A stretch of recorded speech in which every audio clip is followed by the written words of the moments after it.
Today we're going to talk about South Korea, or as Kim Jong-un would call it, the bad Korea. You've probably heard of this country because it's probably where your mobile phone, your TV screen, or possibly even your car was manufactured. Or perhaps because it's the place where the most watched YouTube video of all time came from. 오빤 강남 스타일. 강남 스타일. Yes, South Korea is a big power not only at the cultural level but also at an economic one. I'm sure every one of you watching this video have at least one product from Samsung, Hyundai or LG around you. South Korean companies are absolutely on fire, and this is a surprise given that in the 1960s, South Korea was an extremely poor country. And no, we're not talking about relative poverty here. Other countries like Gabon or Zimbabwe were actually more developed at this time. Nonetheless, in just one generation, South Koreans went from starvation to one of the most prosperous societies in the world. And so now comes the big question: what exactly did South Korea do to become quite so rich? And hold on a second, because if you're a regular viewer, I probably know what you're thinking. You're thinking, oh, it's another video where VisualPolitik tell me how marvelously wealthy a country became because of free market capitalism. Right? Right? Well, I'm sorry to disappoint you, or not, but the story of South Korea is a bit different. Of course, compared with their neighbors to the north, South Korea is a free paradise, but their economic model has one peculiarity that sets it apart from the rest of the world. So then the question is, what are the reasons that explain this incredible progress in South Korea? And more importantly, why was Gangnam Style so controversial in South Korea? Both of these questions, I promise, they are actually related, and these are the questions that we're going to answer in today's video. From the top to the bottom. As you probably know, in 1953, the Korean peninsula was split into two halves after a war which killed over 2 million people. At that moment, we could actually say that South Korea was the country that was actually in more trouble economically. The North had all of the industries and companies, while the South was agricultural and underdeveloped. Schools had no desks, and most of the children got the majority of their nutrition from powdered milk that was given by the US and Europe. This is why, in 1960, after many protests, General Park Chung-hee organized a coup d'etat and took power. This is how the first South Korean dictatorship started. During the following 27 years, the country had 3 different dictators. All of them came into power in a violent way by overthrowing the previous one. Nevertheless, despite the political instability, in those times, the South Korean model was created. But hold on a minute, because this economy is not as free as you might. In fact, a free market is organized in a bottom-up fashion. The private businesses decide how, when, and what they want to sell. Then the state comes in and regulates all of that activity through various laws. Well, Park Chung-hee's system was quite the opposite. This was a top-down system. His policy was to meet with the most important families in the country who controlled most of South Korea's industries. This group included the founders of Samsung and LG. So essentially, he put them in a room and said, look, from now on, I will give you whatever you need to grow. If one year you cannot pay your taxes, it's okay, I'll forgive you. Do you need some grants? Well, here you go, you can have it. You need to borrow some money from abroad? Well, the government is going to back your loan. Even if you can't pay your debts, the state is going to help you. If we are weak, our country will be in jeopardy. In order for a country not to fall, it must cultivate its own strength. Nonetheless, unlike other countries like France, South Korea didn't put up any barriers to international trade. Actually, since that very first moment, the government guaranteed rule of law and low taxes for all businesses, regardless of where they came from. But not only that, Park Chung-hee gave all kinds of tax incentives for companies and individuals to invest and save money. In other words, the big conglomerates like Hyundai or Lotte got to compete in an open market with other corporate juggernauts from Japan or the United States. But at the same time, they also had help from the government. Since South Korea has no natural resources but a big population, those companies put a focus on industries that required a large workforce, and that's manufacturing. And this was the beginning of The Chaebol Nation. Imagine the life of one of the 100,000 workers employed by Samsung in South Korea. He gets up in the morning in a house built by CYT, the construction company run by the Samsung Group. When he eats breakfast, he watches the latest VisualPolitik video, or so we like to think, on his Samsung Galaxy phone. Then he takes his Renault Samsung car. Yep, you read that right, Renault cars are manufactured by Samsung in South Korea. And guess where he has his car insurance? Yep, you're getting the trend here. He gets it from Samsung. Then, after a hard day working at...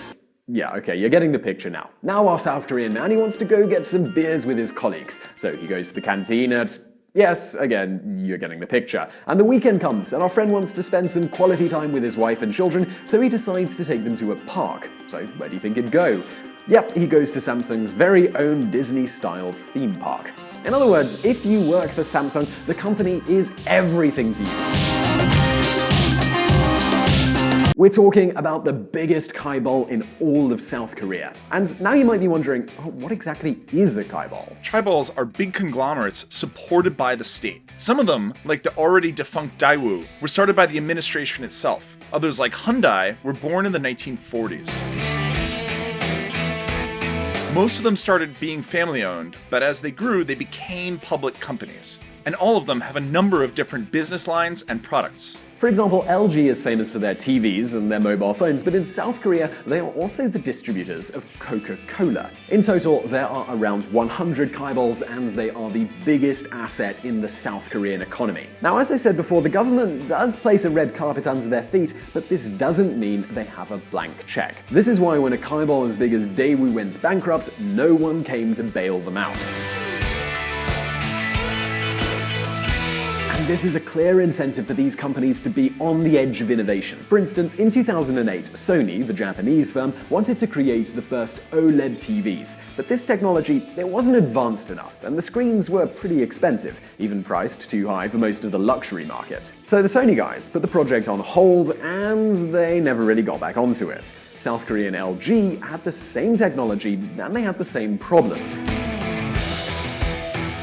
So, well, what did they do? Well, they launched OLED mobile phones with a much smaller display. This way, they took advantage of their assets, and what is more important is they learned how to work with this new technology. This is why, in a very short amount of time, they found ways to produce affordable OLED TV screens. Now, hold on for just a minute, because there's another more important part, which helps explain this very innovative culture.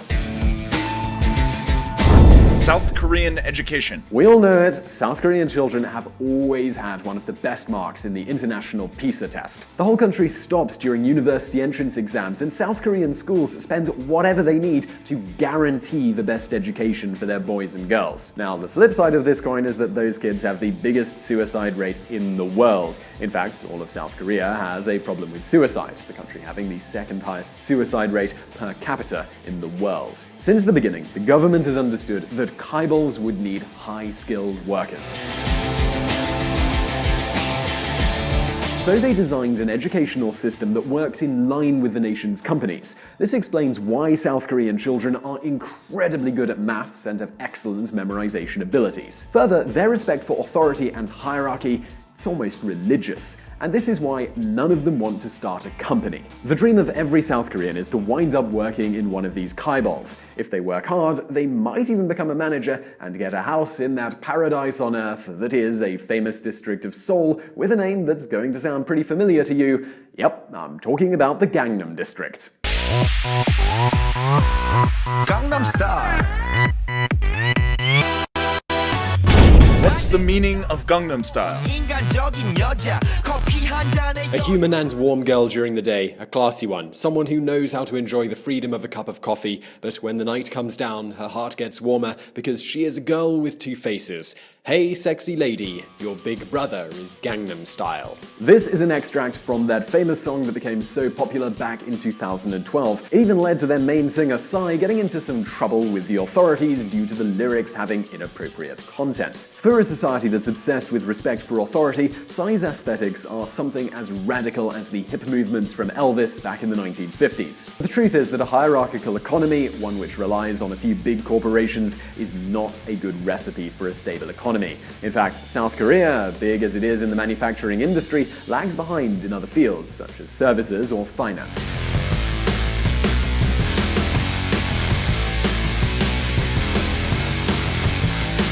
And since the economy depends so much on governmental and tribal decisions, there is almost no space for entrepreneurs. Think about it. I mean, even if you wanted to start a company, it's pretty hard to compete when your competitors are supported by the government. But not only that, these hierarchical structures are not as efficient as you might think. In fact, most of the tribals have become bureaucratic behemoths that require lots and lots of money to work. This firm leads the sales of mobile phones in the entire world. However, they make almost no profit, and that is a problem. Anyway, things are starting to change. A lot of South Korean youngsters have been educated in Europe or America, and now they are coming back to their country of origin with a new and more critical mindset and a more entrepreneurial spirit. This generation is creating the roots for a startup ecosystem, but there is still a lot of work to be done. Anyway, whether you like it or not, we must admit that this top-down model has been successful in South Korea. But despite all of this, there are still some questions that must be answered. What would happen if a country like Samsung collapsed? What would happen to the country as a whole? And not only that, but this marriage between politics and business has created lots of incentives for corruption on a massive scale. But that's something we're going to cover in a future video.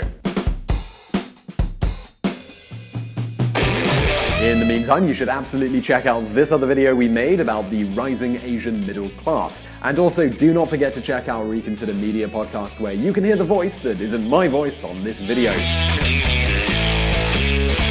And now the big question is, do you think that this crossover between hierarchy and the free market could ever work in other countries? And what's your opinion about the South Korean system? Please do leave your opinion in the comment section below. We'd love to hear from you. And do not forget that we upload brand new videos every Monday and Thursday, so don't forget to subscribe so you won't miss anything. And if you like this video, please do give us a thumbs up. And as always, I'll see you in the next video. And if you'd like to hear more of my lovely voice, you can join us at Reconsider, the podcast that covers politics, but we don't do the thinking for you. Available on your favorite podcatcher. See you there.